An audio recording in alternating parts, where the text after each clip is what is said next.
मित्रांनो, मुंबई ते पुणे हे अंतर 94 किलोमीटर आहे, पण आज प्रवासासाठी 3 ते 4 तास लागतात। या रस्त्यावरून रोज 2 लाख गाड्या जातात। हा द्रुतगती मार्ग आता पूर्णपणे भरलेला आहे, जागाच उरली नाहीये।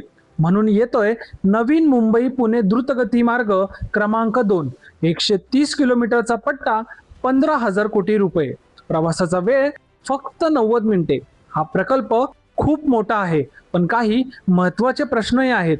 आज आपण या व्हिडिओमध्ये सगळं समजून घेऊया, त्यामुळे हा व्हिडिओ शेवटपर्यंत नक्की बघा। हा पूर्णपणे नव्याने बांधला जाणारा मार्ग आहे। सुरुवात होणार अटल सेतू जवळून।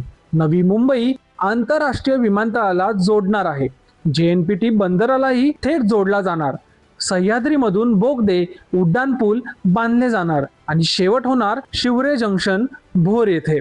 आणि हे फक्त पुणे मुंबई पुरते नाही, तर मुंबई पुणे बेंगळुरू महामार्गाचा हा भाग असणार आहे। पुणे ते बेंगळुरू काम आधीच सुरू आहे। याचा एकूण खर्च 15,000 कोटी रुपये असणार। लांबी 130 किलोमीटर आणि प्रवासाचा वेळ फक्त 90 मिनिटे, म्हणजे वाहन क्षमता रोज 3 लाख गाड्यांची असणार आहे। सध्याचा मार्ग फक्त 1 लाख गाड्या सांभाळतो, म्हणजे तिप्पट क्षमता वाढणार आहे।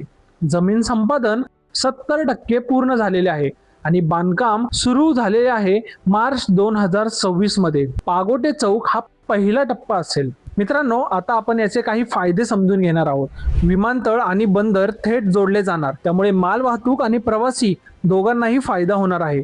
पुण्याच्या रिंग रोडला सुद्धा हा रस्ता जोडला जाणार, ज्यामुळे सातारा आणि कोल्हापूरची वाहने पुण्यातून टाळली जातील। पुण्यातील रहदारी लक्षणीय कमी होईल। खंडाळा घाटाचे वळणदार रस्ते टाळले जातील। बोगद्यांमुळे अपघात कमी होतील आणि सरळ आणि सुरक्षित रस्ता मिळेल। बंदर, विमानतळ आणि पुणे रिंग रोड यामुळे महाराष्ट्र वाहतुकीचे केंद्र बनेल आणि मुंबई ते बेंगळुरू हा एकच सलग मार्ग असेल। पण याचे काही तोटे आहेत। सह्याद्री हा पर्यावरण दृष्ट्या संवेदनशील भाग आहे। वन्यजीव, जलस्रोत धोक्यात येऊ शकतात। आदिवासी गावांचे विस्थापन होण्याची भीती देखील आहे आणि वेळापत्रक म्हणजेच टाइमलाईन प्रत्यक्षात दिसेल तेव्हाच खरं मानायला लागेल।